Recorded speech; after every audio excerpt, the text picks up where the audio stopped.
We're implementing budget cuts, and your position has been eliminated, Trent said with a dismissive shrug, leaning back in his leather chair. Thanks for everything, Granny. I sat across from him in his spacious corner office, stunned into silence, the certificate of completion for Jenna's training program still warm in my hands. I had just finished presenting it to him, proud that I'd successfully trained the young intern over the past 4 months. And this was my reward: immediate termination. Today is your last day, he continued, when I didn't respond. Human Resources has prepared your final paycheck and severance, 2 weeks' pay. My name is Becky Smith. I'm 61 years old, and after 7 years as the project coordinator at Everline Urban Design in Omaha, Nebraska, I'd just been fired.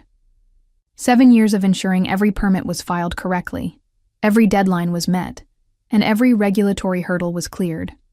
All ended in a 3-minute conversation on a Friday morning. Budget cuts? I finally managed, my voice steadier than I felt. The same week we secured the $35 million Riverside development project, Trent had the decency to look slightly uncomfortable, adjusting his expensive tie. It's a strategic restructuring. Jenna will be taking over your responsibilities now that you've completed her training. Jenna Blake, the 24-year-old intern I'd been training since March, the one I'd patiently taught everything about the complex web of city regulations, contractor relationships, and permit applications. The one who had no actual experience in urban development, but boasted thousands of followers on social media. I see, I said, gathering my dignity around me like armor. Will there be a transition period? The Riverside project has several critical permits pending. That won't be necessary, Trent replied, already checking his phone. You've done a thorough job training Jenna. She's up to speed on everything. I doubted that very much. 4 months of training couldn't replace 7 years of experience, let alone the 3 decades I'd spent in this industry before joining Everline. But arguing would accomplish nothing. Human Resources will help you clear out your desk, Trent added, standing to signal our meeting was over. We've arranged for security to escort you out by noon. Security escort? As if I might what? Steal office supplies? Sabotage files? After 7 years of loyal service, this final indignity burned worse than the firing itself. Thank you for the opportunity, I said, rising from my chair with all the poise I could muster. It took every ounce of self-control not to tell him exactly what I thought of him and his strategic restructuring. As I walked out of his office, I saw Jenna waiting by the reception desk, excitement poorly concealed behind a mask of professional concern. She'd known this was coming. Perhaps she'd even orchestrated it. And in that moment, as the reality of my situation sank in, I made a decision. I wouldn't fight. I wouldn't scream. I would simply leave. What they didn't know was how ugly this would get for them. 2 hours later, I placed the small box containing my personal belongings in the trunk of my car and sat in the driver's seat, finally allowing myself a moment to process what had happened. 7 years of dedication ended with budget cuts, Granny, and a security escort. I hadn't always worked at Everline. For most of my career, I'd been at larger firms in Omaha's development sector. But 7 years ago, when the housing market crashed and layoffs swept through the industry, Trent had recruited me specifically for my regulatory expertise. We need someone who knows how to navigate the system, he'd said then. Someone with established relationships at the city planning office. Those relationships had been crucial to Everline's growth from a struggling 5-person studio to one of Omaha's most promising architecture firms. The Riverside development was their biggest project yet, a $35 million mixed-use complex that would transform the downtown riverfront. I'd spent months securing the preliminary approvals, calling in favors from contacts I'd cultivated over decades. I hadn't minded when Trent asked me to train Jenna. New blood was important in any company, and I enjoyed mentoring younger staff. For 4 months, I'd patiently explained every form, every deadline, every unwritten rule that made the difference between a stalled project and a successful one. The trick with the zoning office is to submit on Tuesdays, I'd told her. Harold reviews applications on Wednesdays, and he's much more lenient than the Thursday staff. Jenna had nodded, taking careful notes, asking thoughtful questions. I'd been impressed by her attention to detail, her apparent eagerness to learn. I'd even defended her when other staff complained about her constant social media posting. She's young, I'd said, but she's working hard and learning fast. What I hadn't seen were the private meetings with Trent, the lunches they shared, the way she positioned herself as the innovative future while subtly painting me as the outdated past. I started my car but didn't immediately drive away. Instead, I pulled out my phone and called my daughter, Catherine. "Mom, aren't you at work?" she answered, surprised to hear from me mid-morning. "Not anymore," I replied, my voice finally cracking. "I was fired today." "What? Why?" Catherine's shock and indignation were immediate. I explained what had happened, the sudden termination, the insulting severance, being replaced by the very intern I'd trained. "That's age discrimination. You can sue them," Catherine exclaimed. "Maybe," I said, signaling to exit the parking garage. "But I'm not sure a lawsuit is my first choice." "What do you mean?" Catherine asked, suspicious. She knew me too well. "Nothing," I replied innocently. "I just need to think." What I needed to think about was how best to remind Everline of exactly what they'd thrown away. That evening, I sat at my kitchen table with a cup of tea and my laptop, still processing the abrupt end to my career at Everline. The shock had faded, replaced by a simmering anger that I rarely allowed myself to feel. I wasn't just angry about losing my job. I was furious about how it had happened. The disrespect, the callousness, being discarded like obsolete equipment after years of dedicated service. I opened a folder I'd maintained meticulously for years, digital copies of every permit, every application, every approval I'd secured for Everline's projects. I paid particular attention to the Riverside development files. What Trent and Jenna didn't understand, what they hadn't bothered to learn, was that these weren't just standard forms submitted through normal channels. 3 years ago, the city of Omaha had approached me directly to help streamline their permit process for major developments. The city planning office was perpetually understaffed and overwhelmed by complex projects. Harold, the senior planning officer, had known me for decades and trusted my thoroughness and integrity. Together, we developed a solution. I established Smith Regulatory Consulting, LLC, which would serve as an official liaison between developers and the city. The arrangement benefited everyone. The city got a reliable point person who understood both sides of the process, developers got their permits processed more efficiently, and I got additional income plus the security of having my own business on the side. Everline knew about this arrangement. In fact, it was one of the reasons they'd hired me. What they'd failed to grasp, or perhaps simply forgotten in their rush to replace me with a younger model, was that my company wasn't just a pass-through entity. It had real authority in the permitting process.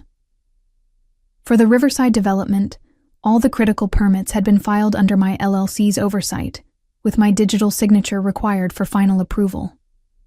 Without me, those permits were in limbo. I closed my laptop and sipped my tea, considering my options. I could sign off on the permits as a professional courtesy, allowing Everline to proceed without interruption. That would be the nice thing to do. Or I could remind them of exactly what they'd lost when they fired me. My phone buzzed with a text from Catherine. "Don't do anything rash, Mom. Talk to a lawyer first."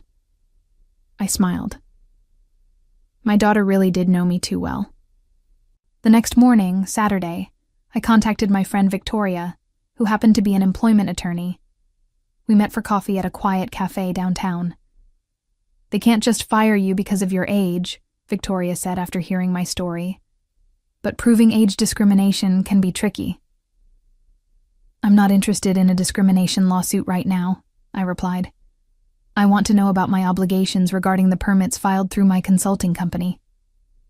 Victoria raised an eyebrow. "I see where this is going. Let me be clear. If those permits were filed through your LLC and your signature is required for finalization, you are under no obligation to provide that signature without proper compensation for your services. And if Everline assumed those services were covered under my employment with them, that would be their mistake, Victoria said with a small smile. Especially if your consulting work was established as a separate business entity. Do you have documentation of the arrangement? I nodded, thinking of the folder on my laptop. Perfect, Victoria said. Let me draft a letter outlining your position. As I drove home from our meeting, I felt a strange sense of calm. For the first time since hearing Trent's dismissive budget cuts, Granny, I felt in control again. Monday would be interesting. Monday morning arrived with a flurry of missed calls and increasingly frantic text messages from Everline. I ignored them all as I calmly went about my morning routine: breakfast, crossword puzzle, a bit of gardening in the early spring sunshine. It was the first Monday in years I hadn't spent in a fluorescent-lit office, and I was determined to enjoy it.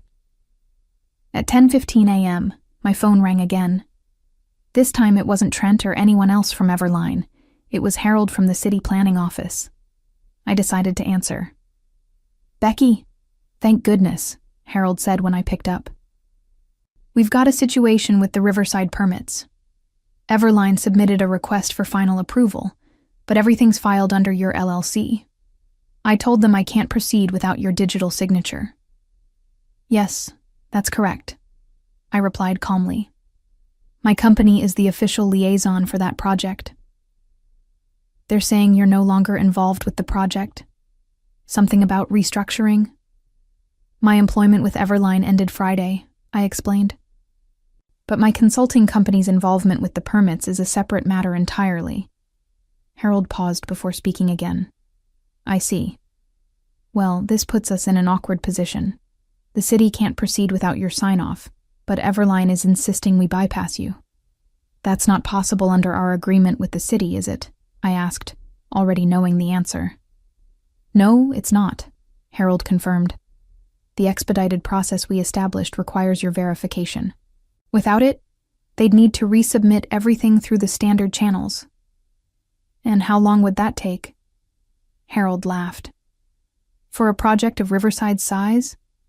Months at minimum. Plus they'd lose their place in line."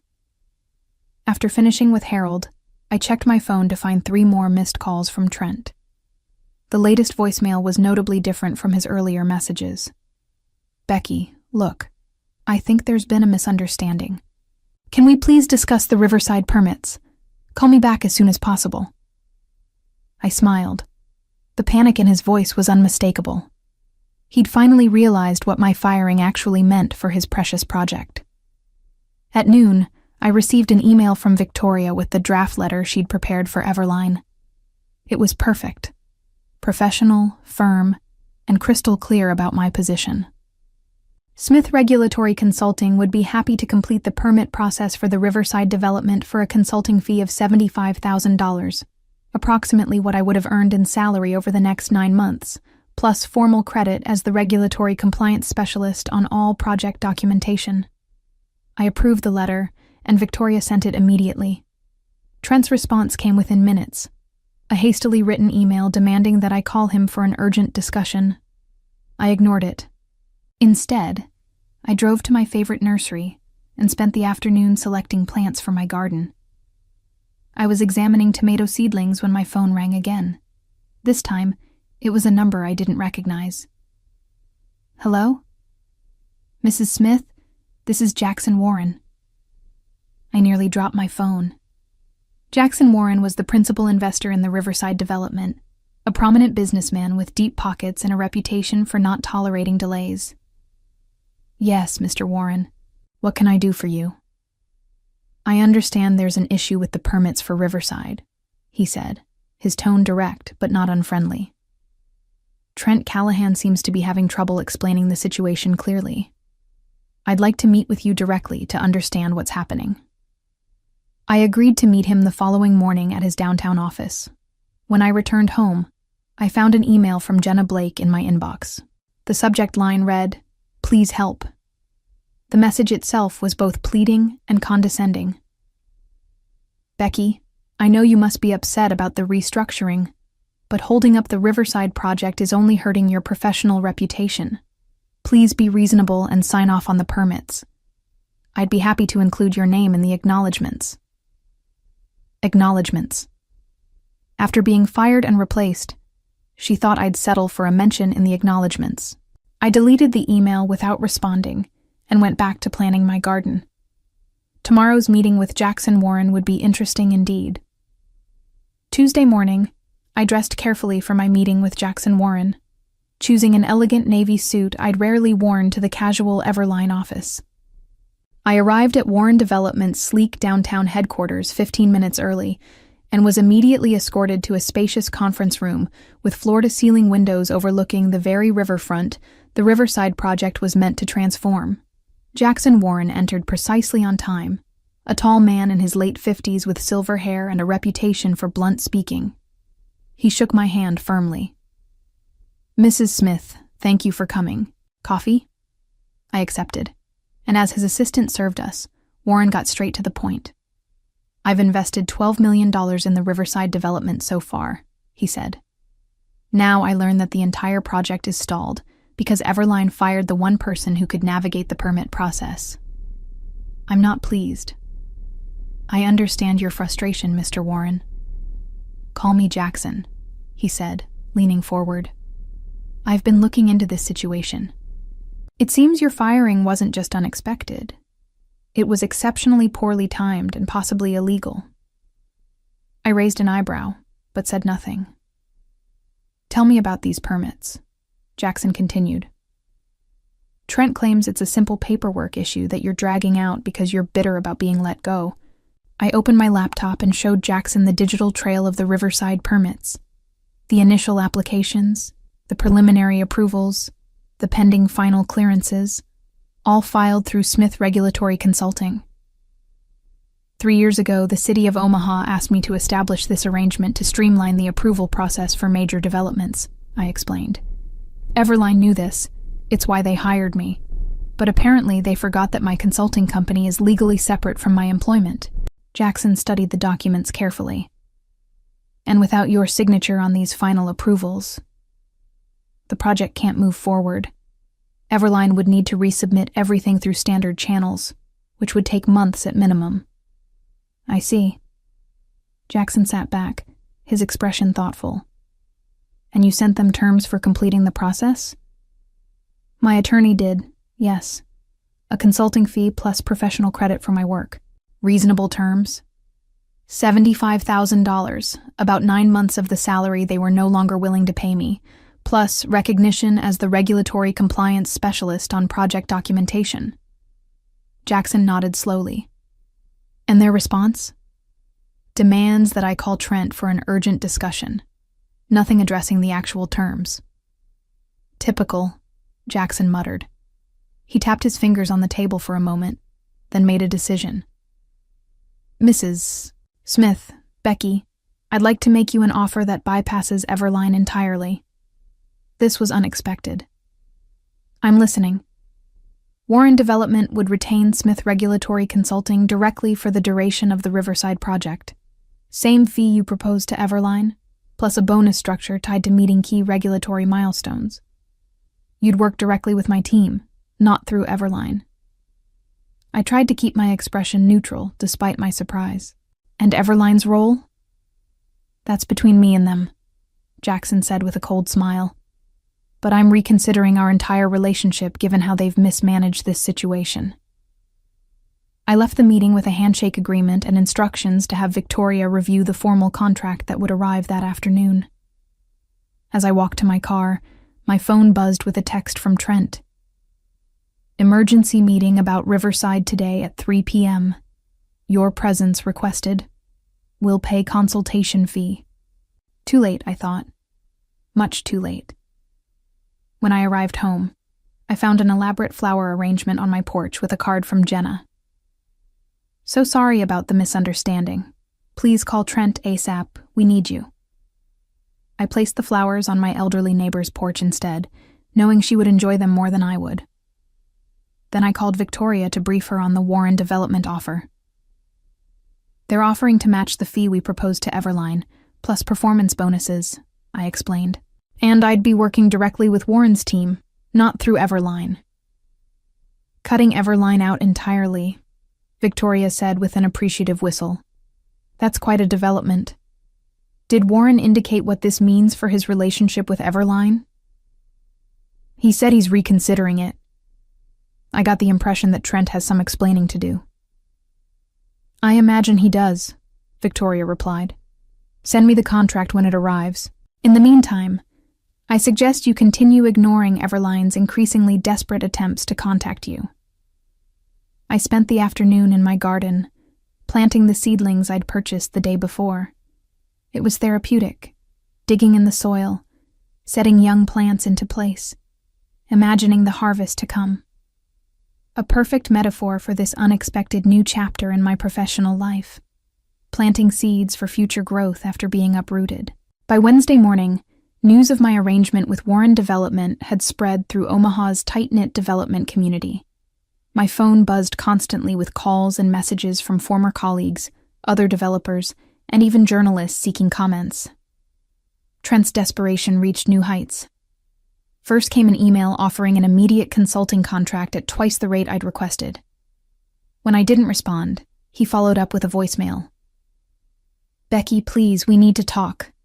Warren's threatening to pull Everline from the Riverside project entirely. This could ruin us. Whatever you want, name your price. You can have your old job back with a raise. Just call me. The panic in his voice was almost satisfying enough to make up for budget cuts, Granny. Almost, but not quite.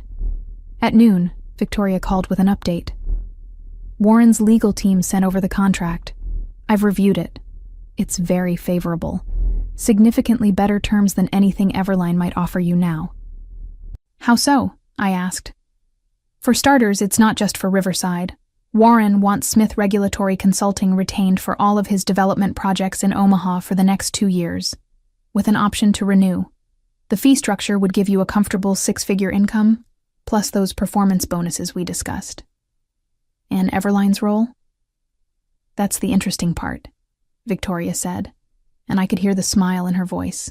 The contract includes a clause stating that Warren Development reserves the right to select or reject any architectural partners for their projects. There's no guarantee that Everline will remain involved with Riverside, let alone future developments. I signed the contract that afternoon, feeling a strange mix of vindication and melancholy.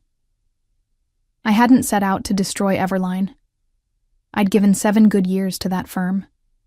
But they had made their choice when they decided I was disposable. By Thursday, the situation had evolved dramatically. I received a call from Harold at the city planning office. Becky, you won't believe what's happening. Trent Callahan has been calling every hour, trying to find a way around the permit requirements. When I explained it wasn't possible, he actually suggested that the dinosaur procedures needed to be updated for the modern era. I laughed. I assume that went over well? About as well as you'd expect, Harold chuckled. The planning director reminded him that those dinosaur procedures ensure public safety and regulatory compliance. Then he asked if Everline was officially rejecting the expedited process we established with your consultancy. Trent backpedaled pretty quickly after that.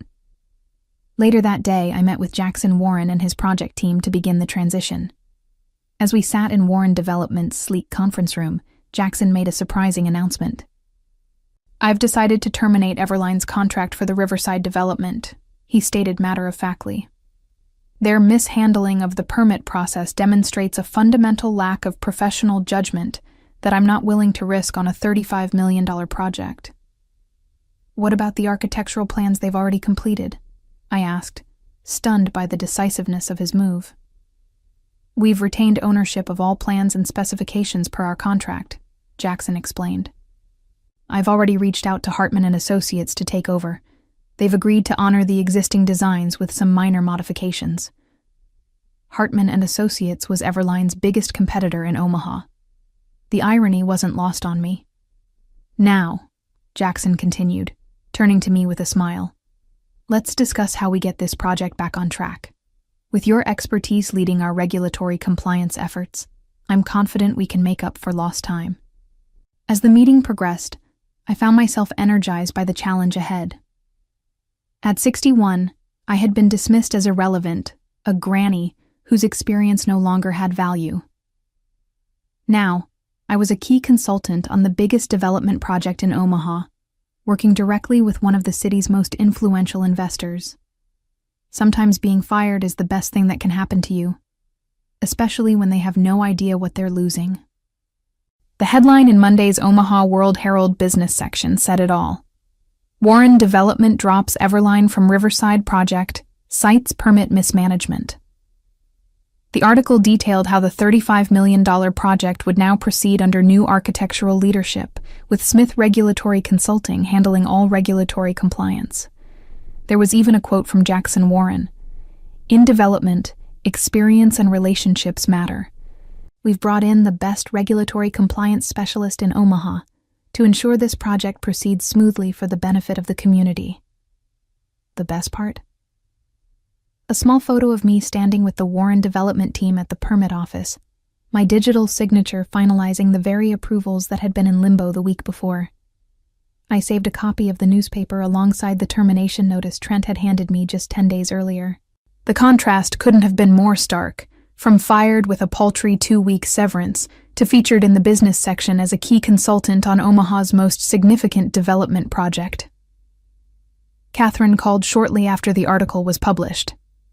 "Mom, you're famous," she exclaimed, "and I just heard through the grapevine that Everline is in complete disarray." "Oh?" I tried to sound merely curious rather than satisfied. Apparently, they've lost 2 other clients who are concerned about their ability to navigate the permit process without you. And Jenna? She's been reassigned to social media strategy after she couldn't figure out how to submit a basic variance application.